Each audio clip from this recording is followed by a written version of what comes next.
দেখি তো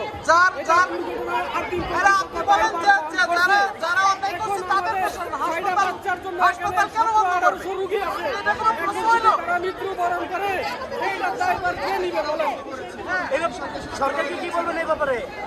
সরকারকে বলবো এখানে সেবা কেন্দ্র চালু হোক, যেহেতু আমাদের বাচ্চারা অসুস্থ, তাদেরকে চিকিৎসা চালানোর অনুমতি দেওয়া হোক। চিকিৎসা কি চলমান রয়েছে এখনো? চিকিৎসা চলমান, এখনো আমরা বিকেলকার থেকে কোনো রকম আমরা পাচ্ছি না যে চিকিৎসা চলে না এটা সিদ্ধান্ত আমরা পাচ্ছি না। রক্ত কি আসে নাই? আমরা এখনো কোনো সিদ্ধান্ত পাচ্ছি না। আপনাদেরকে চলে যেতে বলছে এখান থেকে? জি চলে যেতে বলছে। না, আমাদেরকে এখনো চলেও যেতে বলে নাই। আমরা খালি বিভিন্ন নিউজে পাইতেছি, সরকারি নিউজে পাইতেছি যে 72 ঘন্টা সময় দিছে। আমি 72 ঘন্টার মধ্যে অন্য হাসপাতালে আইসিইউ পাবো কিনা সেটা তো আমার এবিলিটি ব্যাপার আছে, বা কোথায় আইসিইউ আছে কোথায় না আছে সেটা খোঁজ করতে তো আমার 2 দিন লাগবে। তাহলে আমার বাচ্চার যেমন সেবা চলে, অন্যান্য রোগীর যেমন সেবা চলে, সেই ব্যবস্থা সরকার করে দেবে। আপনি এখান থেকে বাচ্চা নিয়ে যাওয়ার সময় একটা অসুবিধা হওয়ার কথা বলছিলেন। জি এদিক থেকে বাচ্চা অন্যদিকে নিয়ে গেলে দুর্ঘটনা হওয়ার কথা বলছিলেন। এখন অন্যদিকে আমি আইসিইউর বাচ্চা, অন্য জায়গায় আমি আইসিইউ পাবো কিনা সরকার আমার সেই ব্যবস্থা করে দেখ, যে এত রোগী এখানে আছে, এত রোগীর আইসিইউ লাগবে, অমুক হাসপাতালে এতজন যাইবে, এত আইসিইউ আছে, সেই ব্যবস্থা সরকার করে দেখ। এখানে আইসিইউর খরচ কম, এনআইসিইউর খরচ কম, তো আমি অন্য হাসপাতালে তো যে আমার সেই দায়ভার বহন করতে পারব না, এত টাকা আমি ব্যয়ভার বহন করতে পারবো না, তখন আমি কি করবো? আমাদের আবেদন হচ্ছে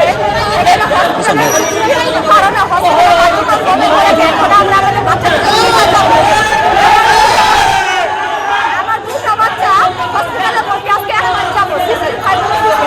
এখন আমি আমার 2টা বাচ্চাটা কোথায় যাবো? আমাদের আমার আমি কোথায় যাবো?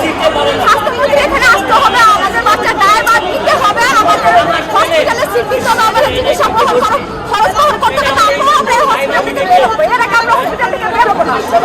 6টা বাচ্চা, ঠিক আছে, হসপিটালে ঘটনা কোনো ত্রুটির কারণে হয়েছে, এরকম ত্রুটি কি বাংলাদেশ আর কোথাও হয় না? অন্য কোনো হসপিটালে কি ত্রুটি হয় নাই? মারিসোনাতে বিমান মারিসোনা কতগুলো বাচ্চা মারা গেছে, বিমান কি বন্ধ রাখছে? কিছুদিন আগে খুলনা মেডিকেল কলেজে আমাদের সবাই পেশেন্ট কাছে যে বাচ্চা মারা গেছে, খুলনা মেডিকেল কলেজ কি বন্ধ দিছে?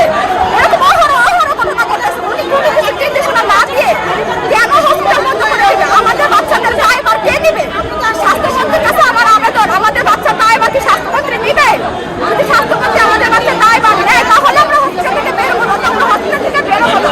স্বাস্থ্যমন্ত্রী এখানে উপস্থিত আসতে হবে। 6টা বাচ্চা আমাদের 6,000 বাচ্চার জীবনে দায়ভার করতে পারে না।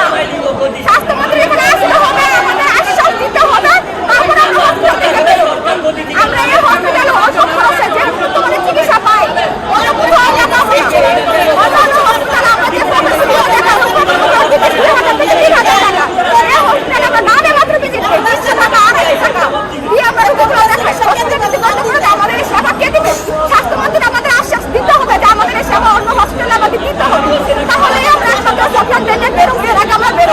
দুর্ঘটনা যদি আপনার বাচ্চার ক্ষেত্রে ঘটতো তাহলে আপনি কি সেম কথা বলতেন?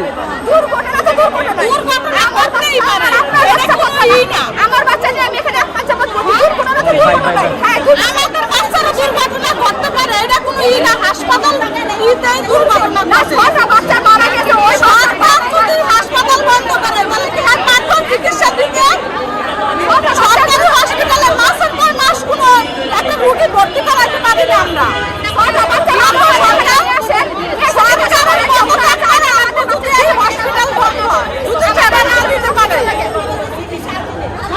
তদন্তের পরে জানা গেছে এই হসপিটালই ঝুঁকিপূর্ণ, ভবনই ঝুঁকিপূর্ণ।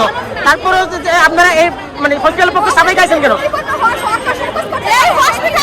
দুর্ঘটনা ঘটতেই পারে, দুর্ঘটনা ঘটতেই পারে।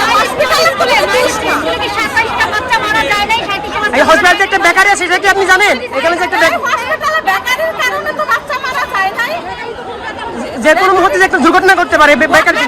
উপরের দিকে যাবে, এখন নিচের দিকে আসে না। বিস্ফোরণ হলে তো ভবন ধসে পড়বে। বিস্ফোরণ হলে যে কি আপনি উপর দিকে যাবে? আপনার